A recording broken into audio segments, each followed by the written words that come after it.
ही है। कोहरे और शीतलहर की मार जारी है। वहीं सर्दी से बचने के लिए लोग अलाव के पास बैठने को मजबूर हैं।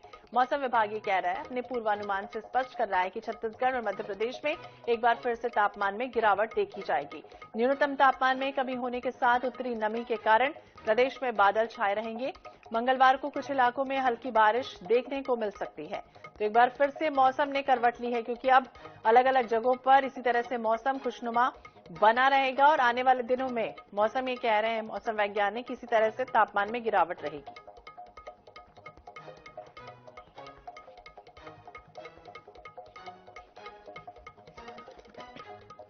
और इसी विषय पर हम बातचीत करेंगे। अलग अलग हमारे सहयोगी अलग अलग जगहों से हमारे साथ जुड़ गए हैं, उनसे जानने की कोशिश करते हैं कि किस तरह की स्थितियां बन रही है। ग्वालियर से हमारे साथ जावेद खान है, सनी मालवी हमारे साथ भोपाल से हैं, विशेष संवाददाता गौरव शर्मा है हमारे साथ रायपुर से, इनसे जानने की कोशिश करते हैं। लेकिन सबसे पहले ग्वालियर चलेंगे, क्योंकि सबसे ठंडा अगर कुछ शहर होता है तो वो ग्वालियर ही होता है। अभी ग्वालियर की क्या स्थितियां दिख रही है जावेद?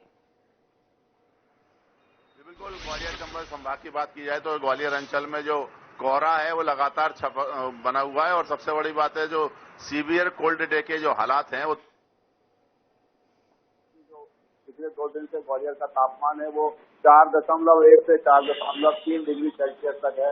अभी भी मौसम खुला नहीं है, कोहरा लगातार छाया हुआ है और जो वाहन है वो लगातार अपनी हेडलाइट जलाते हुए निकल रहे हैं। तो कहीं ना कहीं ठंड का असर है और जो आम जन है उसमें ठंड की वजह से परेशान है। लोगों को अलाव साफ कर अपना जीवन करना पड़ रहा है। कुछ लोग देर से निकल रहे हैं, ऑफिस जाने वाले मजबूरी में निकल रहे हैं। लेकिन जो मौसम विभाग का कहना है कि अभी 25 तारीख तक ऐसा ही सीवियर कोल्ड डे रहेगा और सबसे बड़ी बात है कि 25 से 28 जावेद, आपकी आवाज तकनीकी कारणों की वजह से हम तक ठीक से नहीं पहुंच पा रही है। हम फिर से आपसे संपर्क करेंगे। हमारे साथ सनी मालवी भोपाल से जुड़ गए हैं। सनी, हम तस्वीरें देख पा रहे हैं कि किस तरह से धुंधलका जो है वो पीछे आपके दिखाई दे रहा है। यानी कुल मिलाकर देखा जाए तो तस्वीरें यही बयां कर रही हैं कि ठंड बहुत ज्यादा है। जी, निश्चित तौर पे उत्तरीय हवाओं के वजह से जो हवा आ रही है, बर्फीली हवा, उस वजह से जो मध्य प्रदेश कपकपा रहा है। इस वजह से जो अब शिमला के बाद जो है दतिया का जो टेम्परेचर है वो कम डिग्री पहुंच चुका है, 2.8 डिग्री तक पहुंच चुका है और शिमला का है 3.8 डिग्री। कुल मिलाकर जाना जाए कि मध्य प्रदेश में शीतलहर का जो सिलसिला है वो लगातार जारी है और लगातार ठंड के असर मध्य प्रदेश में देखने को मिल रहा है, जिस वजह से लोग ज्यादातर ठंड महसूस कर रहे हैं। हमारे साथ मौसम वैज्ञानिक मौजूद है, उनसे जानना चाहेंगे सर किस स्थिति है प्रदेश के मौसम की। अभी भी मध्य प्रदेश में ये जो है जेट स्ट्रीम है ऊपर में, जो कि करीब 10-12 किलोमीटर ऊपर जो तेज हवाएं बहती हैं, उस वजह से अभी भी मध्य प्रदेश के ऊपर ठंडी हवाओं का दौर जारी है। जो कि विंड हवा जो हवा है वो नॉर्दर्नली है, नॉर्थ ईस्टर्ली हो जाती है बीच बीच में, काफी ठंडी है। क्योंकि नॉर्थ इंडिया में काफी ठंड पड़ रही, वही उन्हीं हवाओं का असर अपने मध्य प्रदेश में भी देखा जा रहा है कि जो कि दतिया है आज भी 3.0 गया है और खजुराहो 5.6, नौगांव करीब 6 के आसपास है। तो ये 2-3 जगह ग्वालियर, नौगांव, खजुराहो, दतिया, ये पूरा बेल्ट अभी काफी ठंडा है। लेकिन भोपाल की अगर बात करें तो भोपाल में तो 9.4 है, भोपाल लगभग 9 के आसपास चल रहा है। और अभी भी ये जो है सिलसिला 2-3 दिन अभी भी जारी रहेगा, क्योंकि जैसे ग्वालियर हो गया, यहाँ पे कोई सीवियर कोल्ड डे हो गया, निवाड़ी, टीकमगढ़ यहाँ पे कोल्ड डे है, रतलाम कोल्ड डे है। तो कहीं कहीं पे जो है अपना कोल्ड डे, कहीं पे कोल्ड वेव देखने को मिल रही। और अभी करीब ये 2-3 दिन चलेगा। इसके बाद एक वेस्टर्न डिस्टर्बेंस आ रहा है जो कि 25 और 1 27 में है। उसकी वजह से जरूर थोड़ा विंड पैटर्न चेंज होगा, जिस वजह से इसके बाद थोड़ी बहुत जो है ठंड में राहत मिलने की संभावना है। वरिष्ठ मौसम वैज्ञानिक जो बता रहे थे कि 2 से 3 दिन का जो ठंड का असर है बरकरार रहेगा और डॉक्टरों ने भी जो है गर्म कपड़े पहनने की जो है लोगों को सलाह दी है। हिदायत साफ तौर पर दी जा रही है कि ठंड से बचाव करना जरूरी है। विशेष संवाददाता गौरव शर्मा भी हमारे साथ रायपुर से जुड़ के हैं। गौरव, अभी अगर हम समझे ठंड जब से शुरू हुई है तो कभी ठंड लगती है, कभी गर्मी आ जाती है, फिर एक बार क्या ठंड की बढ़ने की स्थिति दिख रही?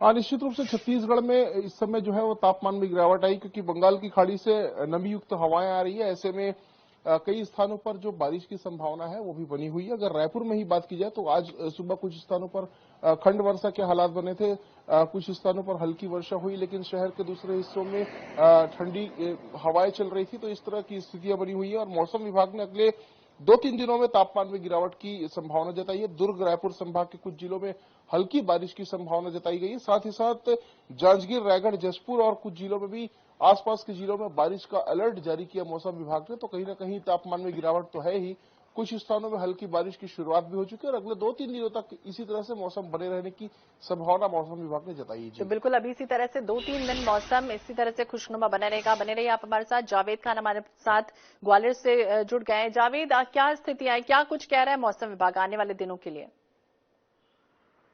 जी, मौसम विभाग का कहना है कि अभी जो 25 तारीख से 28 तारीख तक हल्की बूंदाबांदी होगी। 25 से कुछ कम होने का पूर्वानुमान मौसम विभाग ने लगाया है, लेकिन बारिश और हल्की बूंदों से ऐसा लगता है कि जो मौसम विभाग का भी कहना है कि जो गणतंत्र दिवस है इस बार तेज ठंड में ठिठुरन के बीच मनेगा, क्योंकि अभी जो तापमान ग्वालियर अंचल का चल रहा है वो 4.1 और 4.3 डिग्री तक चल रहा है।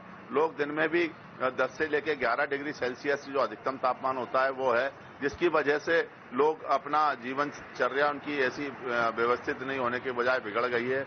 लोग देर से घर से निकल पा रहे हैं, उनके काम होते हैं और शाम को 5 बजे बाद अंधेरा हो जाता है और 5 बजे से लोग घर जाने की फिराक में हो जाते हैं। तो इस तरह से जो मौसम का अनुमान है उसके हिसाब से अभी लोगों को राहत मिलने वाली नहीं है। फिलहाल लोगों को राहत नहीं मिलेगी। बहुत बहुत शुक्रिया आप तीनों का ही बातचीत करने के लिए, जानकारी देने के लिए। तो मौसम विभाग ये कह रहा है कि आने वाले दिनों में इसी तरह से स्थितियां फिलहाल बनी रहेंगी, यानी मौसम इसी तरह से खुशनुमा रहेगा। तापमान में लगातार गिरावट देखी जाएगी और कई इलाकों में इसी तरह से घना कोहरा भी छाया रहेगा। आप सभी से बार बार अपील कि अपना ध्यान रखें, अपने स्वास्थ्य का ध्यान रखें और गाड़ी सावधानी से चलाएं।